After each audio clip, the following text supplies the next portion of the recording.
Hello students, good morning. MT 16 का solution हम लोग देखते हैं। स्टार्ट करते हैं क्वेश्चन नंबर फर्स्ट से। The dimensions of universal gravitational constant is. Universal gravitational constant का डायमेंशन हमें कैलकुलेट करना है।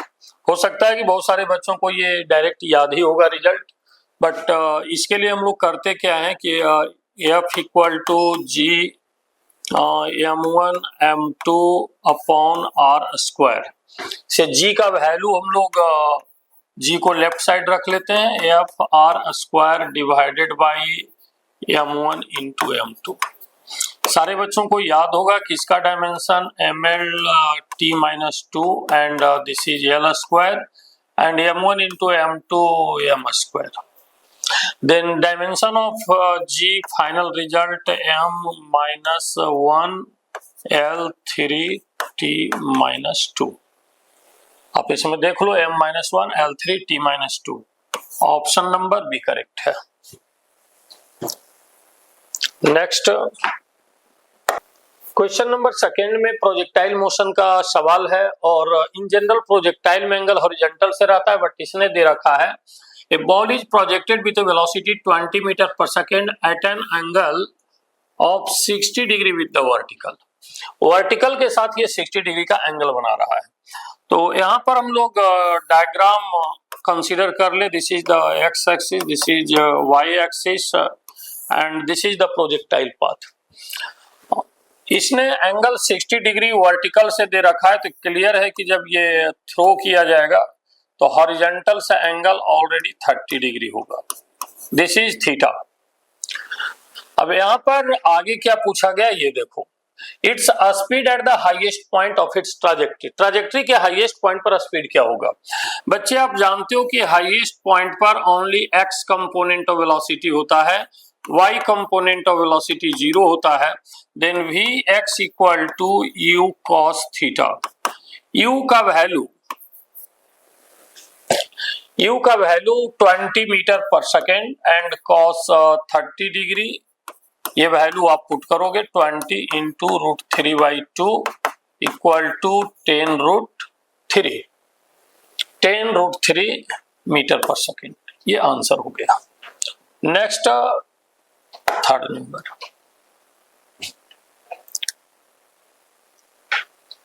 A body under the action of force F acquires an acceleration of 1 meter per second square, the mass of this body must be। बच्चे इसमें force दे रखा है और acceleration दे रखा है, मास पूछा गया है। तो निश्चित रूप से F फोर्स M मास, ये acceleration F equal to M, सारे बच्चे जानते हैं। बेटा यहाँ पर मास का वैल्यू कैलकुलेट करना है, then force by acceleration. But mass scalar value है तो यहाँ फोर्स भी स्केलर वैल्यू लेना है। स्केलर आई मीन की मैग्नीट्यूड ऑफ द फोर्स हमें कंसीडर करना है। तो magnitude of force 6 square plus -8 का स्क्वायर प्लस 10 का square divided by acceleration 1। This value is 36 plus 64 plus 100। I mean a square root 200. A square root 200 I mean 10 root 2 kg।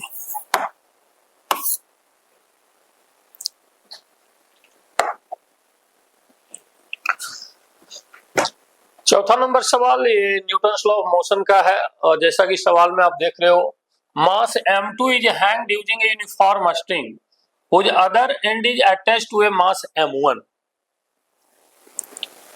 A string connected M1 to ground as shown in figure। M1 को ground से connect किया गया है। Tension in this string, इस string में tension का value क्या है? तो जो स्ट्रिंग ग्राउंड से कनेक्टेड है इसमें टेंशन पूछा गया है, तो आप फ्री बॉडी डायग्राम इस तरीके से डिस्क्राइब कर लो। तो M2G डाउनवर्ड डायरेक्शन और tension force T2 upward direction में। This is the free body diagram for M2। लेकिन जब M1 का फ्री बॉडी डायग्राम बनाओगे ना, तो M1 पर लगने वाला जो फोर्स होगा अब देखो डाउनवर्ड डायरेक्शन में M1G भी होगा, डाउनवर्ड डायरेक्शन में इसका टेंशन फोर्स T1 भी होगा और ऊपर की ओर टेंशन फोर्स T2 होगा। This free body diagram for the block M1, ये M1 ब्लॉक के लिए है। सिस्टम इक्विलिब्रियम में है, आई मीन की जीरो एक्सेलरेशन का केस है। जीरो एक्सेलरेशन के केस में upward force equal to downward force आप यूज करेंगे, तो T2 इक्वल टू M2G हो गया इक्वेशन नंबर फर्स्ट। और इसके लिए आप लिखोगे तो T1 plus M1G equal to T2। We have to calculate the value of T1. T1 का वैल्यू हमें कैलकुलेट करना है। Then T1 equal to T2 minus M1G, M2G minus M1G, option number D. इसके बाद 5 नंबर question, sand is being dropped on a conveyor belt at the rate of, मान लो एक conveyor belt है, सैंड इसके सहारे आगे जा रहा है। इस कन्वेयर बेल्ट के ऊपर और आगे लिखा है sand is being dropped on A conveyor belt at the rate of, जिस रेट से सैंड को इसके ऊपर ड्रॉप किया जा रहा है वह रेट का वैल्यू दे रखा है, आई मीन dm/dt। ये वैल्यू सैंड ड्रॉप्ड होने का रेट है dm/dt। The force necessary to keep the belt moving with a constant velocity v metre पर second. Belt constant velocity v से मूव करता रहे, इसके लिए कितना फोर्स हमें लगाना पड़ेगा। क्योंकि इसका वेलोसिटी कांस्टेंट दे रखा है, तो निश्चित रूप से इसके ऊपर जो सैंड ड्रॉप कर रहे हैं, तो सैंड वर्टिकल डायरेक्शन से आ रहा है, तो ये हॉरिजॉन्टल डायरेक्शन में सैंड का वेलोसिटी वही होगा जो इस बेल्ट का होगा। तो हम लोग न्यूटन के सेकेंड लॉ में हम लोगों ने पढ़ रखा है F equal to v dm/dt। ये तब यूज करते हैं जब v का वैल्यू कांस्टेंट होता है। अब यहां से dm/dt दे रखा है और v दे रखा है, वैल्यू को आप पुट करेंगे, this is 2mv।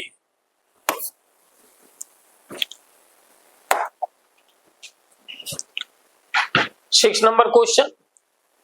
A particle of mass capital M is situated at the center of a spherical shell of same mass and radius a. पहला लाइन जो इसने लिखा है कि m मास का एक पार्टिकल है और स्फेरिकल सेल के सेंटर पर है, तो m मास का पार्टिकल है और स्फेरिकल सेल के सेंटर पर है। ये पार्टिकल है और ये खुद स्फेरिकल सेल है, लेकिन कहता है कि जो स्फेरिकल सेल का मास है वही पार्टिकल का मास है। इसका मतलब स्फेरिकल सेल का मास भी m ही है। रेडियस की बात करें तो रेडियस यहां पर a दे रखा है। The gravitational potential at a point situated at a/2 distance from the center.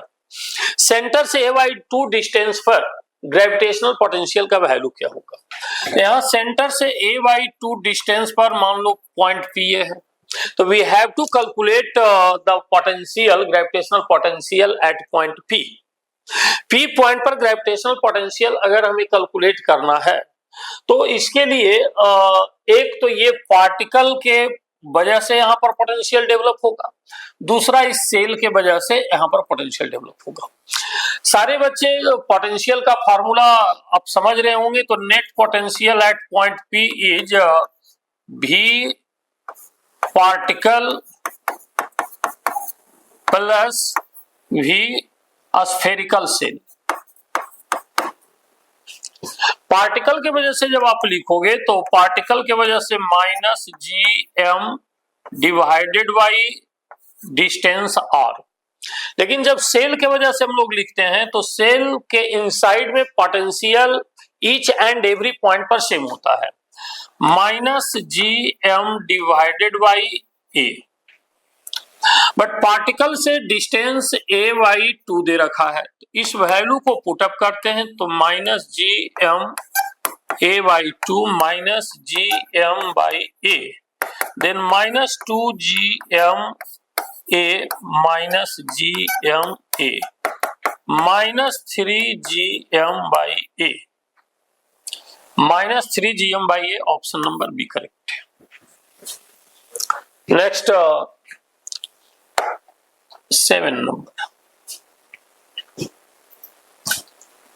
A progressive wave of frequency 500 Hz is traveling with velocity 360 meter per second. ये फ्रीक्वेंसी वैल्यू दे रखा है, ये वेव का वेलोसिटी वैल्यू दे रखा है. How far apart are 2 points 60 degree out of phase?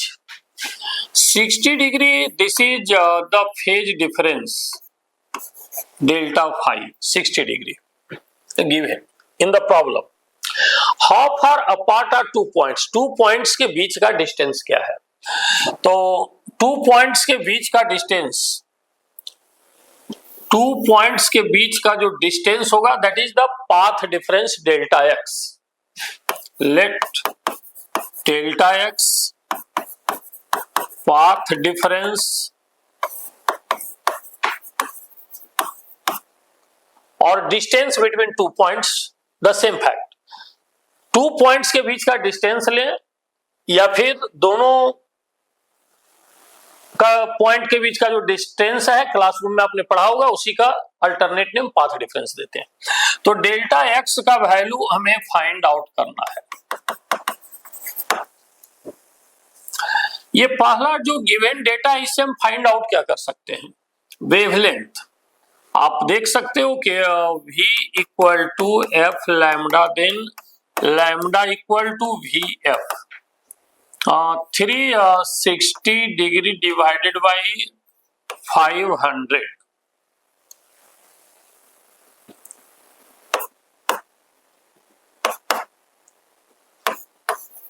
18/25 metre the wavelength value. But हमें वेवलेंथ कैलकुलेट नहीं करना था, बट इसमें हमें जरूरत आएगा. We know delta phi equal to 2 pi upon lambda into delta X. बच्चे लैम्डा हमने यहां से कैलकुलेट कर रखा है. Delta phi already given in the problem.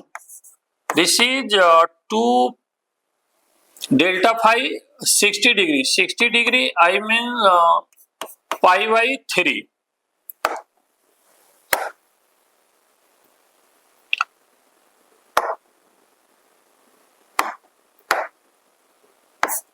Pi by 3.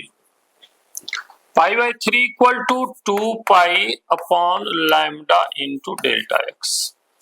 पाई से पाई कैंसल आउट हो गया. यहां से लैम्डा का वैल्यू पुट करेंगे, डेल्टा एक्स कैलकुलेट हो जाएगा. Then delta X equal to lambda divided by 3 into 2. Lambda का वैल्यू पुट करने के बाद lambda 18 divided by 25 into 3 into 2. 3 divided by 25 metre. अगर सेंटीमीटर में बदलेंगे तो 3 इंटू 25 इंटू 100 12 सेंटीमीटर. अब देखो 12 सेंटीमीटर का ऑप्शन है नहीं है, मीटर में है. 0.12 मीटर, इसको सेंटीमीटर में बदलोगे तो 12 सेंटीमीटर.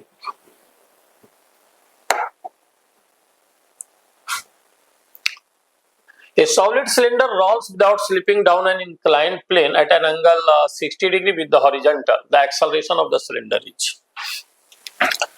सारे बच्चे इन बात को समझते होंगे कि अगर इंक्लाइंड प्लेन पर कोई बॉडी रोल कर रहा है, ये एंगल थीटा ले लिया जाए तो नेट फोर्स इस पर mg साइन थीटा होगा जो एक्सेलरेशन प्रोड्यूस करेगा. तो acceleration equal to mg sine theta divided by total mass. Total mass में आप m इसका ट्रांसलेशनल इफेक्ट का मास हम लोग लेंगे और दूसरा जो रोटेटिंग इफेक्ट है उसका mass value I upon R square होता है. हो सकता है बहुत सारे बच्चे को ये फॉर्मूला डायरेक्ट भी याद हो. M G sine theta divided by M plus M K square by R square. G sine theta divided by 1 plus K square by R square. अब यहां से value calculate theta already given in the problem. Radius का शायद हमें जरूरत ही नहीं पड़ेगा, solid cylinder दे रखा है, तो for solid cylinder moment of inertia m K square equal to m r square by 2।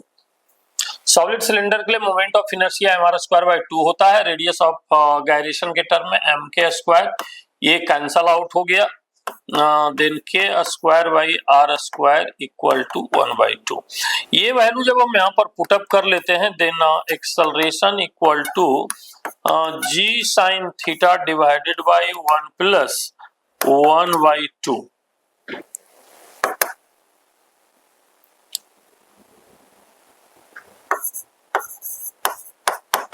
To G sine theta divided by 3, 2/3 G sine 60 degree root 3/2, 2 से 2 cancel out, G by root 3, G by root 3। Next question 9 number. ये 9 number सवाल में दे रखा है monochromatic light wave with wavelength lambda 1 and frequency nu1 in air enters another medium। मतलब एक medium से दूसरे मीडियम में लाइट का ट्रैवलिंग हो रहा है।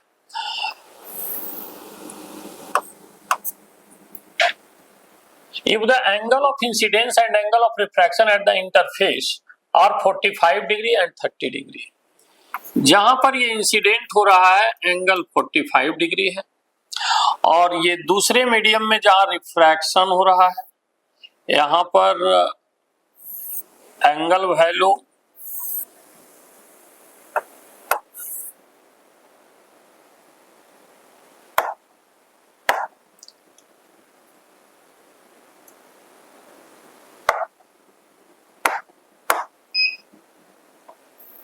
ये नॉर्मल का लाइन है, ये एंगल वैल्यू डिक्रीज कर रहा है 30 degree, this one is 30 degree.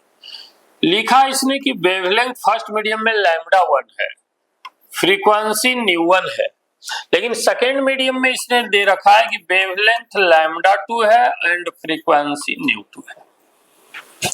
अब आपको सेलेक्ट करना है कि कौन सा ऑप्शन करेक्ट है। ऑप्शन में आप देख रहे हैं कि लैम्डा के बीच का रिलेशन एंड फ्रीक्वेंसी के बीच का रिलेशन पूछा गया। बच्चे आपने क्लासरूम में पढ़ रखा है कि जब लाइट एक मीडियम से दूसरे मीडियम में ट्रेवल करती है तो उसके फ्रीक्वेंसी पर कोई फर्क नहीं पड़ता है, फ्रीक्वेंसी रिमेन अनचेंज्ड।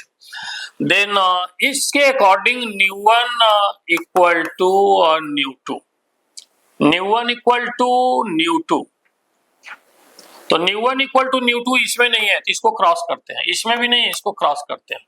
हमारे पास ऑप्शन या तो सी होगा या तो बी होगा, लेकिन इसमें हमें डिसाइड करना है लैम्डा का रिलेशन से फाइनल होगा कि बी या सी होगा। लैम्डा का रिलेशन डिसाइड करने के लिए हमारे पास क्या तरकीब होगा।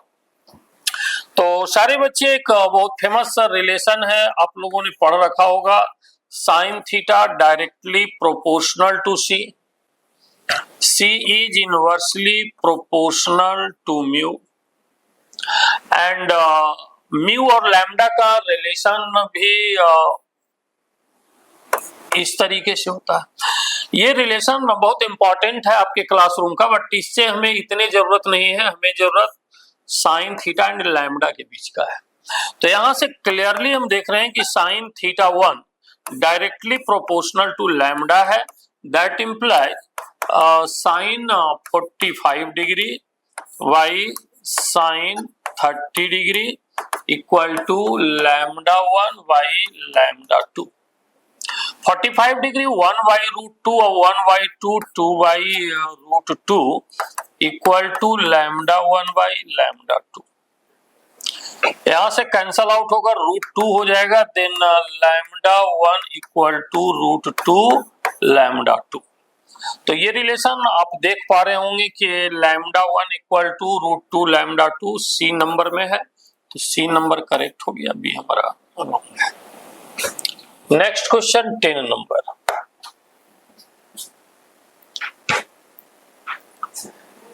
The electric field at a distance 3r/2 from the center of a charge conducting a spherical shell of radius r is a। 3r/2 ये आप देखो, 3r/2 मतलब आउटसाइड की बात कर रहा है। एक पॉइंट हम लोग यहां से कंसीडर करें, ये पॉइंट P, ये रेडियस इसका अगर r हम लोग कंसीडर कर लें तो यहां से यहां तक का डिस्टेंस 3r/2 है। ये 3r/2 डिस्टेंस पर इलेक्ट्रिक फील्ड का वैल्यू E दे रखा है। आउटसाइड पॉइंट के लिए कंडक्टिंग स्फीयर ऐसे बिहेव करता है जैसे टोटल चार्ज उसके सेंटर पर ही पड़ा हो। तो यहां पर electric field E equal to k0 q divided by r square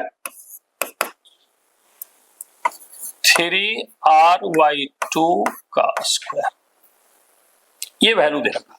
the electric field at a distance r/2 from the centre of the sphere. मुझे लगता है इसकी कैलकुलेशन का कोई जरूरत ही नहीं, चूंकि अगला लाइन जो लिखा है electric field at a distance r/2 from the sphere, तो r/2 की बात करता है तो ये स्फीयर के अंदर की बात करता है। और सारे बच्चे जानते हैं कि कंडक्टिंग स्फेरिकल सेल के इनसाइड में इलेक्ट्रिक फील्ड का वैल्यू 0 होता है, पोटेंशियल कांस्टेंट होता है, तो उसके हिसाब से डी नंबर ऑप्शन करेक्ट है। क्वेश्चन नंबर 11 में a square loop of side 20 centimetre having resistance 50 ohm, R का value 50 ohm is placed in an uniform magnetic field. Uniform magnetic field of 2.5 tesla to the plane of the loop. यहाँ पर एक square loop हम लोग consider करते हैं। ये 20 centimetre दे रखा है, ये 25 मीटर पर सेकेंड के स्पीड से इसको खींचा जा रहा है मैग्नेटिक फील्ड से बाहर। अगर मान लो कि इसका मैग्नेटिक फील्ड, ये पूरे मैग्नेटिक फील्ड में और यहाँ से बाहर खींचना शुरू किया, कितने टाइम में ये मैग्नेटिक फील्ड से बाहर आ जाएगा? तो 20 सेंटीमीटर चलने में जो टाइम लगेगा उतने टाइम में ये बाहर आ जाएगा। तो जितने टाइम में ये बाहर आएगा delta t equal to 20 into 10 का power -2 and divided by 25, distance divided by speed. अब यहां से आप कैलकुलेट करोगे तो डेल्टा टी का वैल्यू जो भी आ जाए। नेक्स्ट, अब इसे जब खींचा जा रहा है तो शुरुआती दौर में magnetic flux B into A रहा होगा और finally magnetic flux φ2 equal to 0 हो गया होगा, क्योंकि जब मैग्नेटिक फील्ड से बाहर कर लेंगे तो मैग्नेटिक फील्ड में लूप नहीं होगा तो मैग्नेटिक फ्लक्स भी उस समय नहीं होगा। तो चेंज इन मैग्नेटिक फ्लक्स से इंड्यूस्ड ईएमएफ होगा, that is delta phi by delta t. This is B A divided by 20 10 का power -2 divided by 25।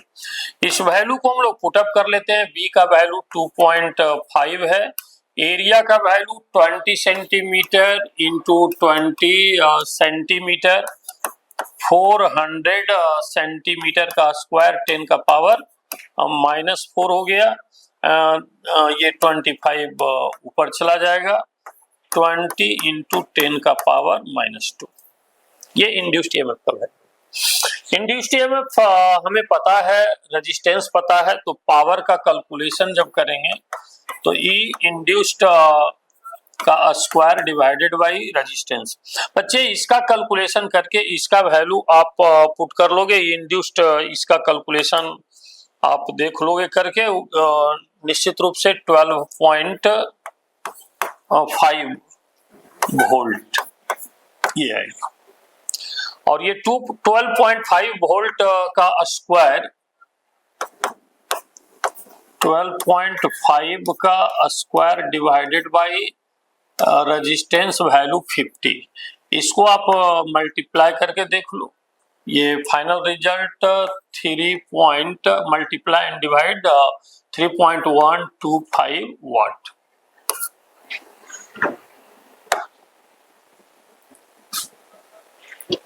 Twelve number सवाल, a monoatomic gas at a pressure P having a volume V expands isothermally to a volume 2V। एक gas को isothermally expand किया जा रहा है, पहले से इसका प्रेशर P है और वॉल्यूम V है। आइसोथर्मल प्रोसेस के अंदर एक्सपेंड किया जाता है, वॉल्यूम इसका 2V सेकेंड स्टेज में है, बट प्रेशर का वैल्यू हमें पता नहीं, हमने P1 मान लिया। बट इसके बाद क्या कहता है कि then adiabatically to a volume 16V, इसके बाद वॉल्यूम और बढ़ाया गया है, 16V किया गया है। प्रेशर का मुझे पता नहीं है, बट ये प्रोसेस एडियाबेटिक है और एडियाबेटिक में गामा का वैल्यू ऑलरेडी 5/3 में रखा है। फाइनल प्रेशर क्या होगा हमें फाइंड करना है, P2 का वैल्यू क्या होगा। तो सबसे पहले हम P1 कैलकुलेट कर लेते हैं। तो जब P1 हम कैलकुलेट करेंगे तो P1 का वैल्यू कैलकुलेट करने के लिए P से P1, तो यहां से आइसोथर्मल प्रोसेस का इक्वेशन लगाएंगे तो PV equal to P1 into 2V, then P1 equal to P/2। और यहां से यहाँ एडियाबेटिक प्रोसेस है, तो एडियाबेटिक प्रोसेस का इक्वेशन यूज करेंगे, then P1 into 2V gamma equal to P2 into 16V gamma. तो यहाँ से P1 का वैल्यू P/2 एंड 2 का पावर गामा, V का पावर गामा, P2 16 का पावर गामा, V का पावर गामा, जो कैंसल आउट होता है इसमें हम लोग कैंसल आउट करते हैं, ये रिजल्ट और ये रिजल्ट कैंसल आउट है। फाइनल जो रिजल्ट P2 हमें कैलकुलेट करना है, that is P2 equal to P into 2 का power gamma divided by 2 into 16 का पावर गामा P।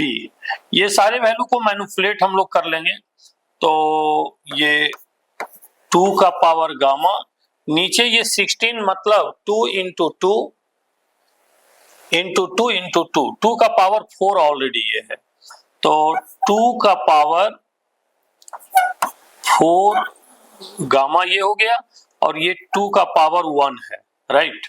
तो ये 2 का पावर 1 है, तो पावर एडिटिव नेचर का होगा, 4 gamma plus 1, 4 gamma plus 1। Final result P divided by, यहां से इसको नीचे लाएंगे तो 4 गामा माइनस गामा, तो 2 का पावर 3 गामा प्लस 1। गामा का वैल्यू 5/3 दे रखा है, तो गामा का वैल्यू 5/3 पुट करेंगे तो 3 कैंसल आउट हो जाएगा, देन P का वैल्यू 2। ये आगे कैलकुलेशन यहां से हम लोग करते हैं,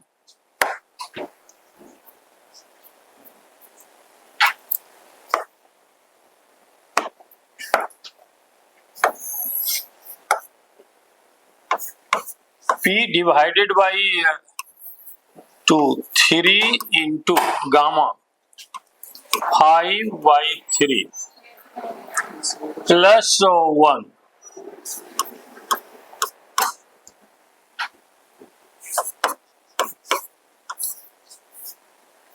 टू का पावर 6 और 64, P/64।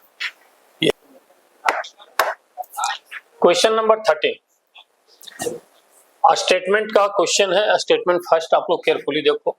When object is placed between two plane parallel mirrors, then all the images found are of equal intensity. अब यहाँ पर लिखता है कि जितने भी इमेज बनेंगे सारे इक्वल इंटेंसिटी के होंगे। ऐसा कभी पॉसिबल नहीं, ये सब थ्योरी बेस्ड है, क्लास में सारे बच्चों ने पढ़ रखा होगा कि दो प्लेन मिरर है और किसी ऑब्जेक्ट को उसके बीच में हमने रखा तो जितने इमेजेस बनेंगे सारे इमेजेस का डिस्टेंसेज अलग अलग होगा, इसलिए इंटेंसिटी भी अलग अलग होगा। तो ये जो पहला स्टेटमेंट लिख रखा है ये करेक्ट स्टेटमेंट नहीं है, रॉन्ग स्टेटमेंट है। In case of plane parallel mirrors, only two images are possible. देखो जब दोनों प्लेन पैरेलल मिरर हमने रखा है ना तो थीटा का वैल्यू इस केस में 0 डिग्री लेंगे तो 360 डिग्री बाई 0 अगर करेंगे आई मीन इनफिनाइट आएगा आंसर। यहाँ पर इनफिनाइट इमेज फॉर्म होगा बट इसने 2 दिया है।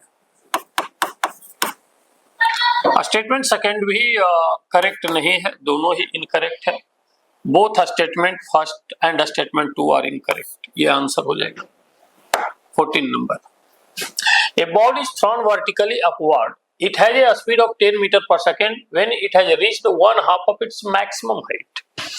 Maximum height का 1/2 पर जब पहुंचता है तो ये 10 मीटर पर सेकेंड का स्पीड। इसको डायग्राम से हम लोग इस तरीके से प्रेजेंट करते हैं कि बॉल को ऊपर की ओर फेंका गया, कितने स्पीड से फेंका गया है ये गिवन नहीं है, प्रॉब्लम में हमने स्मॉल लेटर यू कंसीडर कर रखा है। लेकिन कहता है कि जब मैक्सिमम हाइट के मिड पर पहुंचता है, इस पॉइंट को ए कंसीडर कर लिया, इस पॉइंट को बी कंसीडर कर लिया, 1/2 of its maximum height, then its velocity is 10 metre पर सेकेंड। इसका मतलब मैक्सिमम हाइट पर जब ये पहुंच रहा है तो उस समय तो वेलोसिटी 0 रहेगा। तो ये मैक्सिमम हाइट हो गया और ये मिड पॉइंट का इसका वेलोसिटी गिवन है। हमें फाइंड आउट क्या करना है, कितना हाउ है डज द बॉल राइज, कितना हाइट तक बॉल राइज करेगा। तो बॉल राइज करने का जो हाइट है ये मैक्सिमम हाइट हमें फाइंड आउट करना है। और सारे बच्चे जानते हैं maximum height you square by 2g का वैल्यू होता है। यू जब हमें फाइंड आउट हो जाएगा ना तो ऑलरेडी मैक्सिमम हाइट हम कैलकुलेट कर लेंगे, लेकिन यू का वैल्यू हमें पता नहीं है, बट ये पता है कि यहाँ का वैल्यू ये मिड पॉइंट का वेलोसिटी हो गया और ये पता है। तो काइनेमेटिक्स में एक फेमस रिलेशन है, कांस्टेंट एक्सेलरेशन रहने पर मिड पॉइंट का velocity u square plus v square divided by 2 होता है, देन 0 का square plus u square divided by 2, then 10 equal to u by √2, then u equal to 10√2 metre पर second. ये 10√2 का square divided by 2 into 10, 100 into 2, 2 into 10, 10 metre, 14।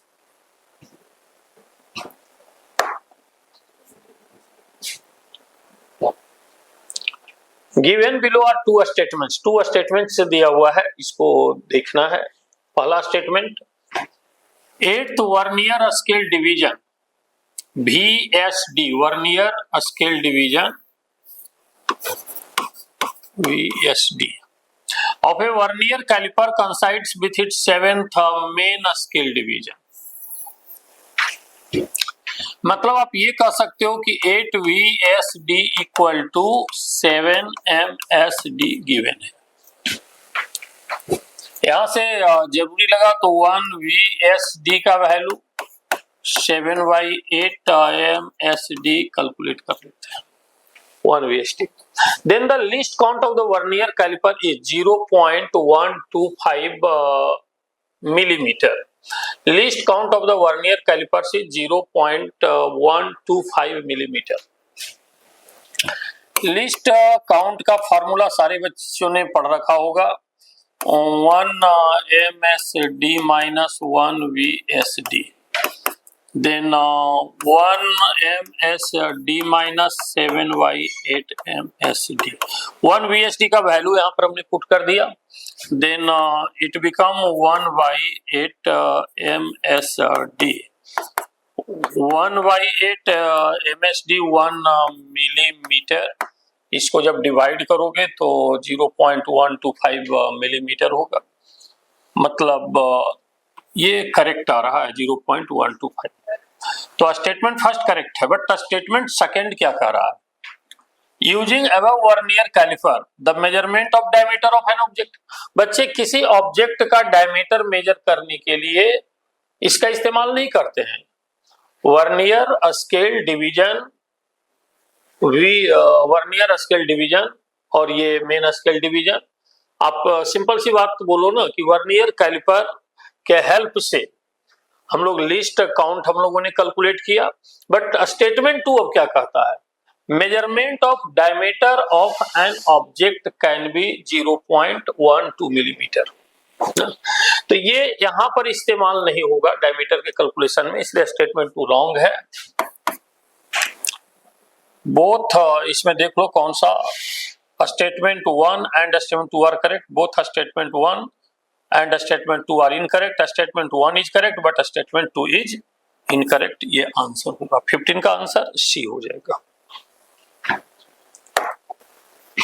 n is the number of turns in a coil। किसी coil में n number of turns है, तो एक turn का जो इफेक्ट मैग्नेटिक फील्ड में आएगा, n टर्न का इफेक्ट बढ़ जाएगा। दूसरी बात, जब फ्लक्स कैलकुलेशन करते हैं तो एक टर्न का जो फ्लक्स कैलकुलेशन है n टर्न का फिर बढ़ जाएगा, तो n इंटू एन 2 टाइम्स आएगा। इसका मतलब n इंटू एन, तो सेल्फ इंडक्टेंस के कैलकुलेशन में n और n 2 टाइम्स आने की वजह से n into n n square हो जाएगा। ये आंसर आएगा। A car battery has EMF 12 volt and internal resistance 5 into 10 का power -2 ohm। If it draws 60 ampere current, the terminal voltage of the battery will be। यहाँ पर car का battery है, car का बैटरी करंट दे रहा है या ले रहा है? बच्चे ये देख लो, इंटरनल रेजिस्टेंस इसका दे रखा है small letter r, small letter r internal resistance दे रखा है, बैटरी 12 वोल्ट का है। If it draw 60 ampere current, it draw मतलब बैटरी ड्रॉ कर रहा है, बैटरी सप्लाई नहीं कर रहा है करंट, 60 एम्पियर करंट। अब टर्मिनल पोटेंशियल डिफरेंस हमसे पूछा गया है। Terminal potential difference VA minus VB, charging of battery का ये कैसे क्लासरूम में आप लोगों ने पढ़ रखा होगा। तो 12 plus I into R, 12 plus 60 into 5 into 12 plus 3 equal to 15 volt.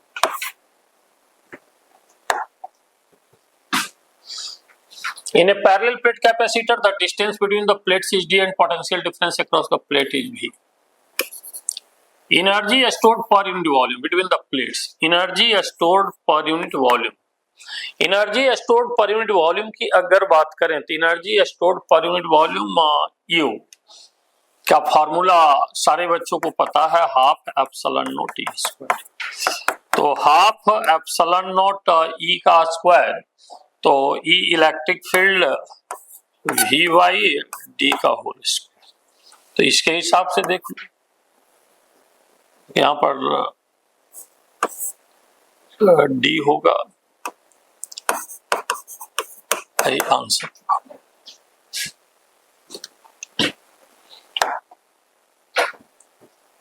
19 number, if the input waveform is shown, express the output waveform at load resistance। Load resistance पर आउटपुट वेवफॉर्म क्या होगा? ये सारा ऑप्शन दे रखा है। सबसे पहली बात हम ये समझें कि ये आउटपुट मिलने के लिए जरूरी क्या है कि डायोड को फॉरवर्ड बाइस्ड में होना चाहिए। बच्चे यहाँ पर ध्यान देना है कि चारों में से कौन सा ऑप्शन फॉरवर्ड बाइस्ड का दे रखा है। ये रिवर्स बाइस्ड का, इसको क्रॉस कर लो। ये रिवर्स बाइस्ड का फुल है, इसको क्रॉस कर लो। ये पहले रिवर्स बाइस्ड है, उसके बाद फॉरवर्ड बाइस्ड है, इसको कैंसल आउट कर लो। ये फुल्ली फॉरवर्ड बाइस्ड का ही केस दे रहा है, पॉजिटिव 6 वोल्ट दे रखा है, ये करेक्ट है। In an AC circuit with voltage V and current I, the power dissipated is। AC circuit में power dissipated V RMS I RMS cos phi होता है। But in real practice VRMS IRMS cos phi की अगर हम बात करें तो cos phi given नहीं है। तो जब तक cos फाई गिवन नहीं है तो ये होगा होने का, ये भी हो सकता है, ये भी हो सकता है, बट हम डिसाइड कैसे करेंगे कि कौन होगा? होने का ये भी हो सकता है, स्पेशल केसेस सब एंगल पर डिपेंड करता है। तो ये दिया हुआ नहीं है। तो चौथा number, dependent on the phase between V and I। ये V एंड I के बीच के जो फेज है इसके ऊपर फाई के ऊपर डिपेंड कर रहा है, जो रिजल्ट में नहीं दे रखा है, इसलिए ये भी गलत, बी भी गलत, सी भी गलत, D correct. 3 resistances each of 5 ohm are connected to form a triangle. The resistance between any two terminals. अब मान लो कि एक रेजिस्टेंस ये है, दूसरा रेजिस्टेंस ये है, 5 ओम है, 5 ओम है, ये भी 5 ओम है। अब इसके क्रॉस अगर हमें इक्विवेलेंट रेजिस्टेंस कैलकुलेट करना है तो ये सीरीज में आ जाएगा। 5 एंड 5 10 ओम का सीरीज बन जाएगा। 5 + 5 10, ये सीरीज होने की वजह से 10 ओम हो गया, और ये फिर पैरेलल आ जाएगा।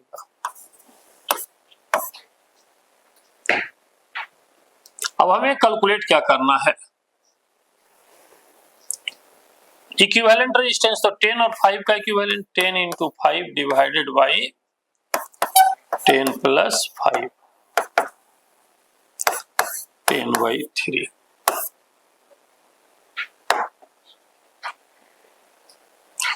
In an AC circuit, an alternating voltage are given to be connected to a capacitor of capacity 1 microfarad. This is the capacitance value.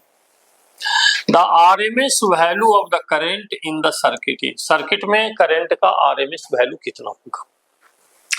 बच्चे RMS वैल्यू कैलकुलेट करने के लिए RMS वैल्यू ऑफ करंट से पहले peak value calculate कर लेते हैं। I0 = E0 divided by XC। चूंकि कैपेसिटिव सर्किट है ना, तो कैपेसिटर का जो रेजिस्टेंस वैल्यू, रिएक्टेंस जिसको हम लोग बोलते हैं, वो XC हो जाएगा 200√2, और XC = 1/C ओमेगा होता है। तो 200√2 ऊपर चला जाएगा C ओमेगा, देन 1 माइक्रोफैराड 10 का पावर -6, एंड ओमेगा का वैल्यू ये देखो ओमेगा T, ये ओमेगा है 100। अब इसको हम लोग कैलकुलेट कर लेते हैं, तो ये I0 का वैल्यू आ जाएगा। बट हमसे I0 नहीं पूछा गया है, हमसे पूछा गया है RMS वैल्यू। IRMS = I0/√2, 200 × √2, 10 का पावर -6, 10 का पावर 2/√2।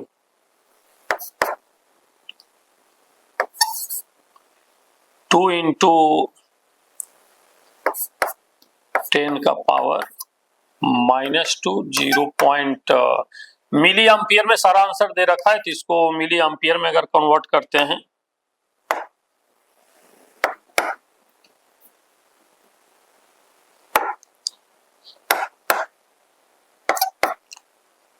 तो 0 से मल्टीप्लाई करते हैं, 20 × 10 का power -3, 20 milli ampere.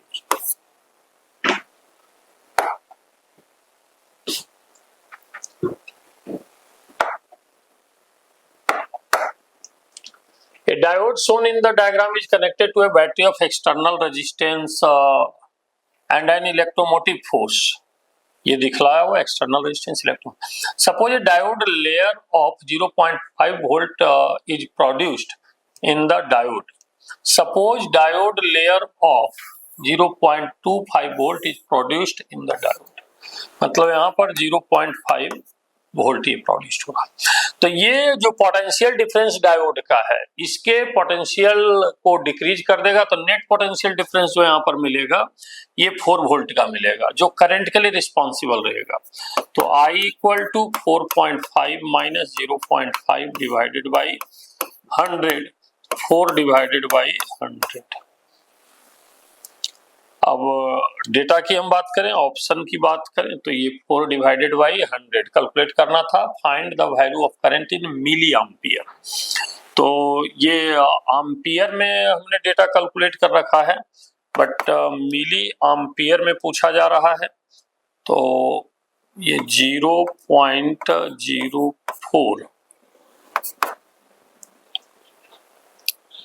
Milli ampere करने के लिए 4 इंटू 10 का पावर -2 है, एक जीरो बढ़ा देते हैं तो 40 इंटू 10 का power -3, 40 milli ampere.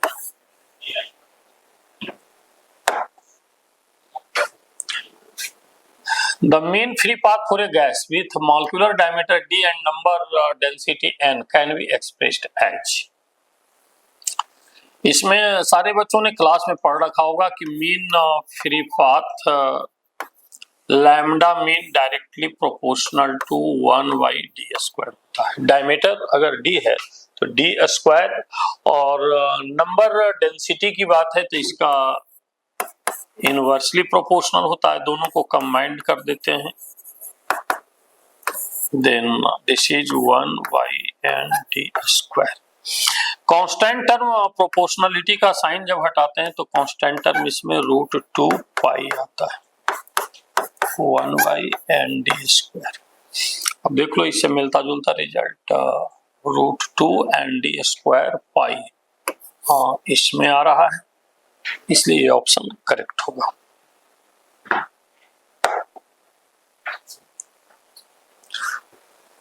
The angular momentum of an electron in hydrogen atom in ground state. Angular momentum integral multiple of h/2π होता है ग्राउंड स्टेट के लिए। n का वैल्यू 1 लेंगे, then this is h/2π। Two condensers of capacities 1 microfarad and 2 microfarad are connected in series and the system is charged to 120 volt. Then potential difference on 1 microfarad capacitor calculate करना है। मान लो एक capacitor ये है और दूसरा capacitor ये है, ये पोटेंशियल डिफरेंस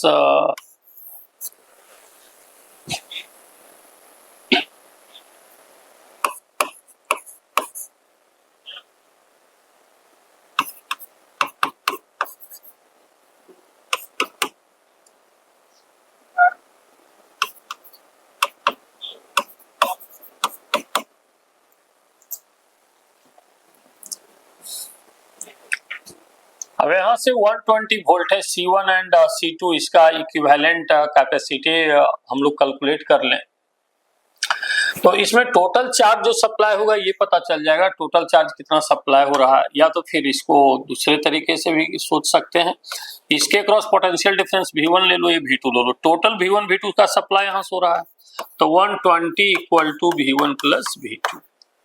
तो 120 V1, तो इस पर चार्ज सीरीज में है तो जितना चार्ज यहाँ होगा उतना ही चार्ज यहाँ पर होगा, तो ये Q/C1 प्लस Q/C2। तो यहाँ से Q का वैल्यू कैलकुलेट कर सकते हैं, Q/1 plus Q divided by 2, then this is 3/2, Q equal to 2 into 120 divided by 3, 80 microcoulomb. 80 microcoulomb आ गया, बट अब पोटेंशियल डिफरेंस निकालना है 1 माइक्रोफैराड के क्रॉस, तो potential difference V1 equal to Q1/C1, 80 microcoulomb divided by C1, 1 microfarad, 80 volt.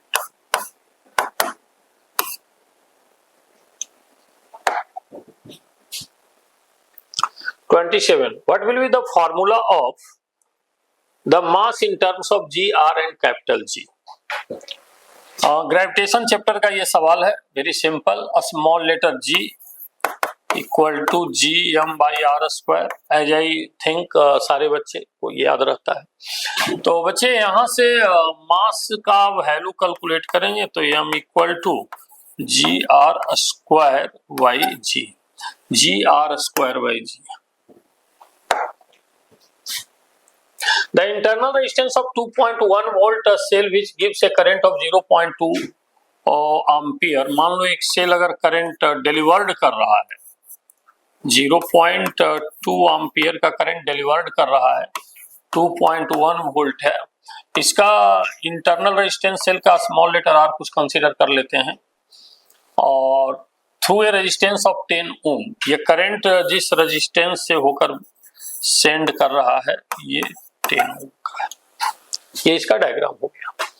हमें calculate क्या करना है, इंटरनल रेजिस्टेंस ये गिवन नहीं है, कैसे कैलकुलेट करेंगे। यहां से जो करंट सप्लाई हो रहा है, this is I equal to 2.1 divided by 10 plus R, 0.2 equal to 2.1 10 plus R, then 10 plus R equal to 2.1 by 0.2, 21 by 2, then R equal to 21 by 2 minus 10, 10.5 minus 10 equal to 0.5.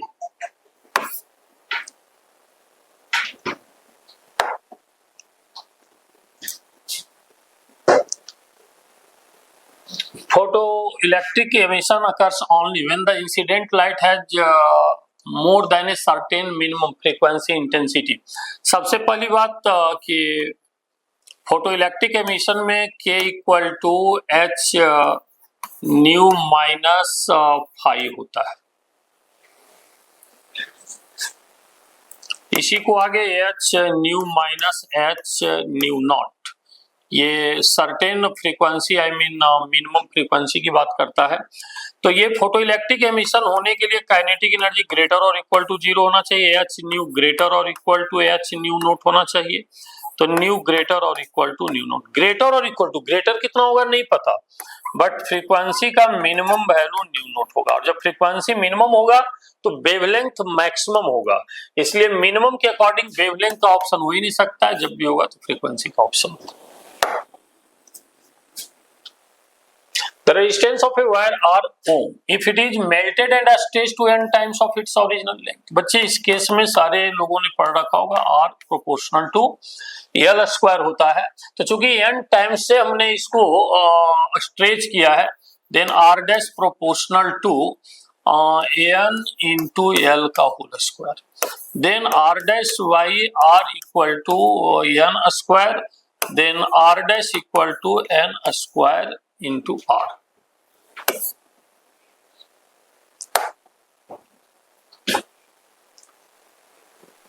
If an orbital radius of the electron in a hydrogen atom is, orbital radius ये दे रखा है, compute the kinetic energy of the electron in a hydrogen atom। Hydrogen atom में electron का kinetic energy क्या होगा। सारे बच्चों को पता होगा कि kinetic energy equal to E square by 8 pi epsilon naught R, E square 8 pi epsilon naught R। ये रेडियस का वैल्यू दे रखा है, ये 1.6 into 10 to the power minus 19 का स्क्वायर, 8 पाई को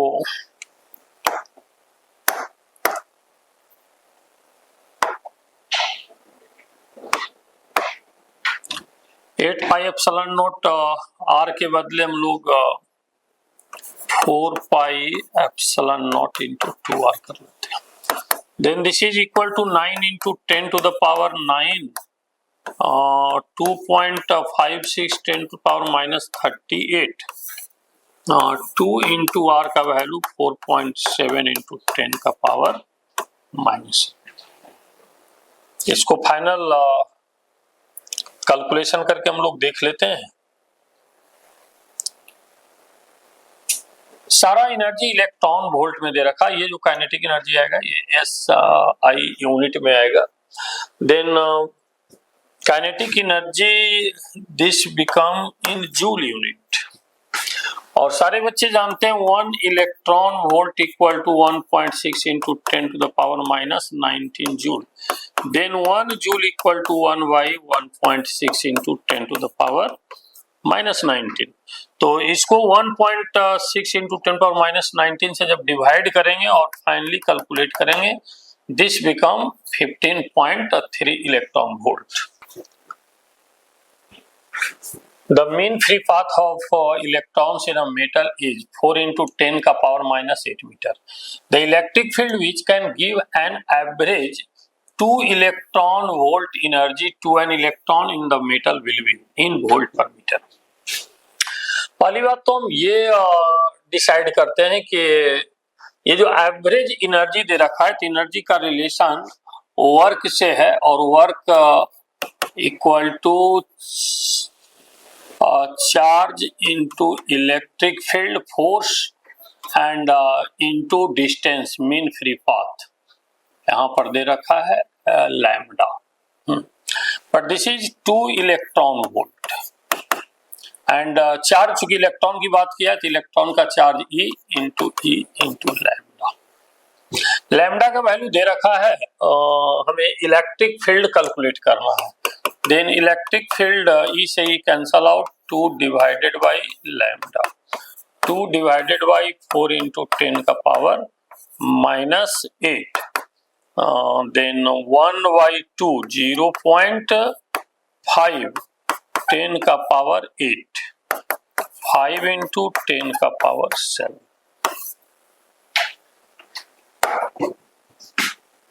The energy of a hydrogen atom in the ground state is minus 13.6 electron volt. The energy of a helium ion in the first excited state will be. बहुत सारे बच्चों को direct भी याद होगा, but यहाँ पर E equal to minus 13.6 divided by n square Z square electron volt. यहाँ पर Z एटॉमिक नंबर हो गया और n नंबर ऑफ ऑर्बिट की बात करता है. तो चूंकि ये फर्स्ट एक्साइटेड स्टेट की बात कर रहा है, तो n का वैल्यू यहाँ पर 2 ले लेंगे, 13.6 डिवाइडेड बाई 2 का स्क्वायर, और Z का वैल्यू अगर कंसीडर करें तो एटॉमिक नंबर, हाँ, तो एटॉमिक नंबर Z कंसीडर कर लें तो ये एटॉमिक नंबर हीलियम का दे रखा है, तो हीलियम का ये 4 होता है. कैंसलेशन के बाद minus 13.6, then this answer should be B 34. Sinusoidal voltage of peak value, ये पीक वैल्यू दे रखा है, V नोट का value 200 volt. Connected to a diode and resistance are in the circuit shown in the figure so that half wave rectification occurs. सारे बच्चों ने पढ़ रखा होगा कि half wave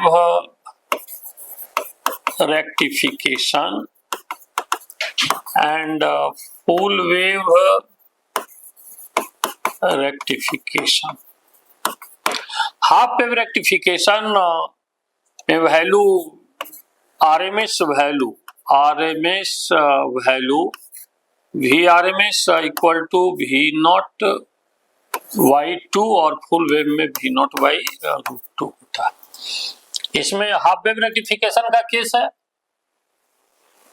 then RMS voltage का वैल्यू क्या होगा, तो आरएमएस वोल्टेज फुल वेव में ये होता है, हाफ वेव इसके अकॉर्डिंग होगा, तो इसके हिसाब से 200 divided by 200.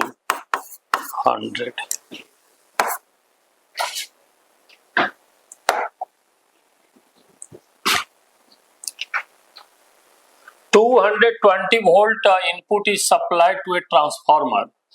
The output circuit draw a current of 2 ampere at 440 volt. Primary side को, इनपुट साइड प्राइमरी साइड को के वोल्टेज को हम लोग V1 ले लें, तो V1 इक्वल टू 220 वोल्ट है. I1 का वैल्यू प्राइमरी साइड में फाइंड आउट करना है. आगे लिखा है V2 equal to 2 ampere and I2 current I2 equal to 2 ampere.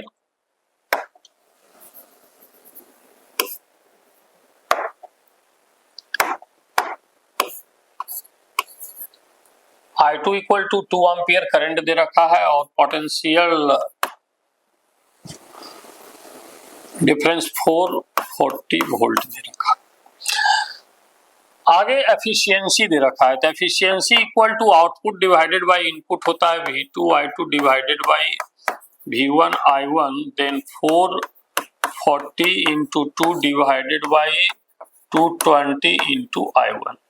This efficiency value is 0.80. 880 divided by 220 into I1. 4 upon I1.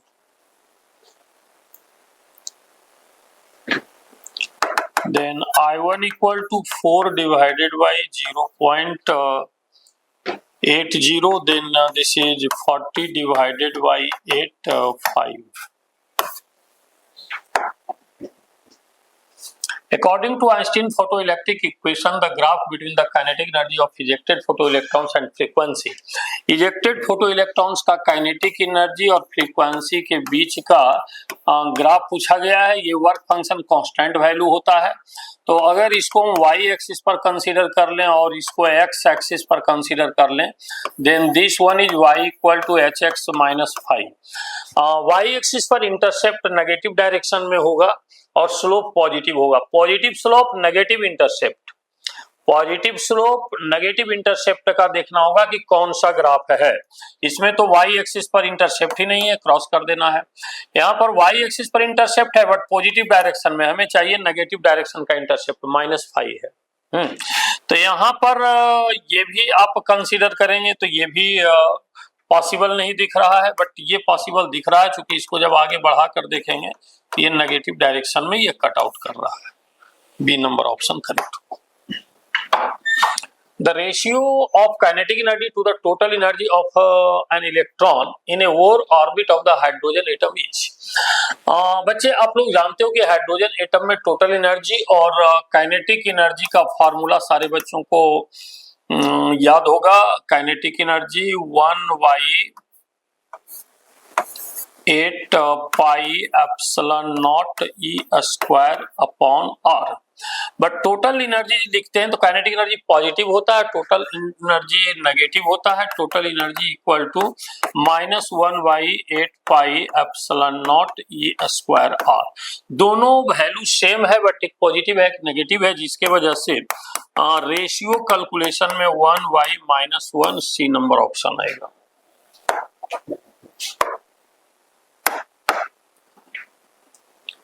The velocity factor of a transmission line is x if dielectric constant of the medium is 2.6. The value of x is। Electromagnetic wave आप लोगों ने study किया होगा, तो electromagnetic wave में इस तरह का रिजल्ट आपने पढ़ा होगा कि velocity factor VF equal to 1/रूट के होता है, जहां पर के डायरेक्ट। ये सवाल कोई ज्यादा कंसेप्चुअल सवाल नहीं है। अगर ये फॉर्मूला आपको याद है देन वेरी सिंपल सवाल, अगर ये याद नहीं है तो फिर सिंपल सवाल नहीं है। 1/√2.6 the value of x is the velocity factor of a transmission line is x, then this is x equal to 1/this value. इसको कैलकुलेट करके हम लोग देखते हैं तो ये ऑप्शन होगा।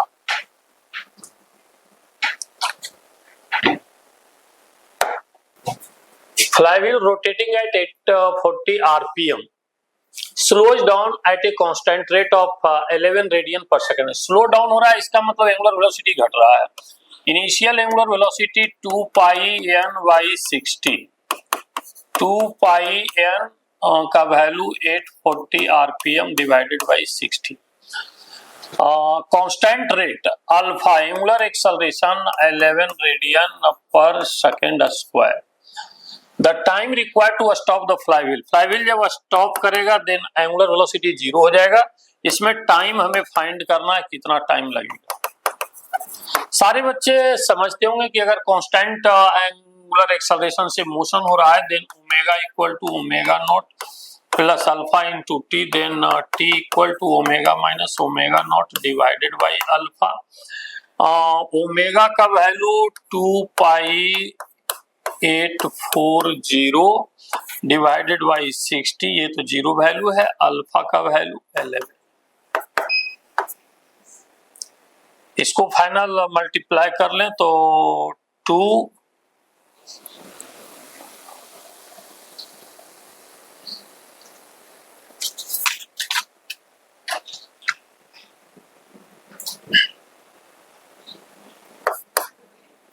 22/7 840 60 into 11। ये टोटल कैंसल आउट होने के बाद आप रिजल्ट कैलकुलेट करके देख लो। ये रिजल्ट 8 सेकेंड आएगा। 8 सेकेंड ये आपका आंसर होगा।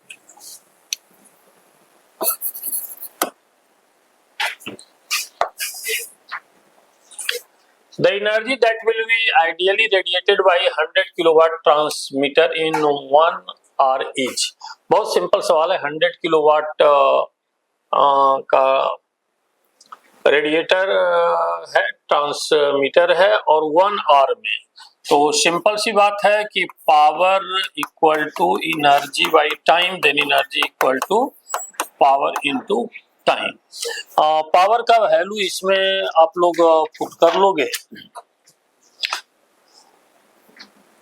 पावर का value 100 kilowatt 10 to the power 3 और टी का value 60 into 60।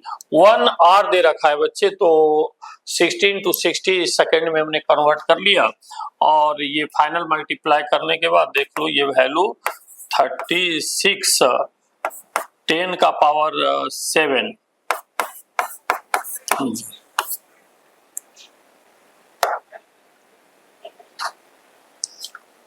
The current I in the following circuit.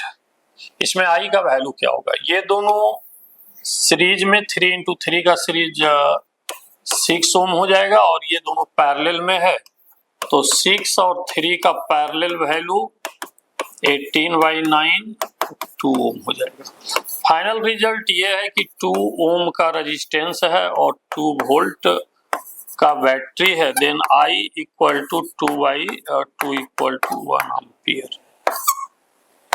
42 नंबर सवाल में projectile is thrown with an initial velocity of v equal to pi plus qj metre पर second. If the range of the projectile is double the maximum height reached by it, then. अब यहाँ पर आप देखो कि velocity जो दे रखा है, ये वेलोसिटी का x कंपोनेंट p है एंड वेलोसिटी का y कंपोनेंट q है। तो range of the projectile and maximum height के बीच का ये रिलेशन है।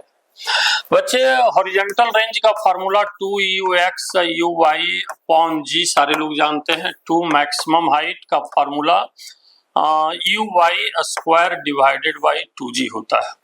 तो यहाँ 2 से 2 कैंसल आउट हो गया, g से g कैंसल आउट हो गया, uy कैंसल आउट हो गया। देन 2ux equal to uy, then 2p equal to q। हमने ux और uy का वैल्यू पुट कर दिया। 2p equal to q, 2p equal to q। 42 number. A rectangular bar magnet of area 20 cm square has ability to produce a magnetic field of 2.5 Tesla at a point 30 centimeter away from its midpoint on axial line. If it is assumed that dipole is surrounded by a spherical region in a space, dipole को surround किया गया है spherical reason से। तो dipole को spherical reason से तो पूछा जा रहा है नेट मैग्नेटिक फ्लक्स। तो एक चूंकि पॉजिटिव मैग्नेटिक चार्ज और नेगेटिव मैग्नेटिक चार्ज है, तो नेट मैग्नेटिक चार्ज जो इनक्लोज्ड है वो 0 है, इसलिए मैग्नेटिक फ्लक्स प्रोड्यूस नहीं होगा, 0 होगा। A spring is stretched by 60 centimeter by force 12 Newton. The time period of the oscillation when a mass 2 kg is suspended by it. पहला जो रिलेशन दे रखा है कि स्प्रिंग को स्ट्रेच किया गया है 6 सेंटीमीटर से 12 न्यूटन का फोर्स लगाकर, then force equal to k into x से हम लोग k का वैल्यू कैलकुलेट कर लेंगे। 12 डिवाइडेड बाई 6 इंटू 10 का पावर -2, तो 200 न्यूटन पर metre. When a mass 2 kg is suspended by it, then time period equal to 2 pi square root m by k. m mass हो गया and spring constant 200, after cancellation 2 pi 1 by 100 2 pi by 10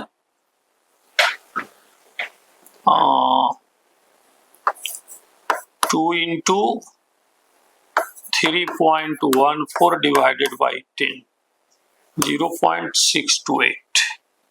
ये आप देख लो 6.28 by 10. 45. Which of the following is a dimensional constant? Dimensional constant हमें बताना है.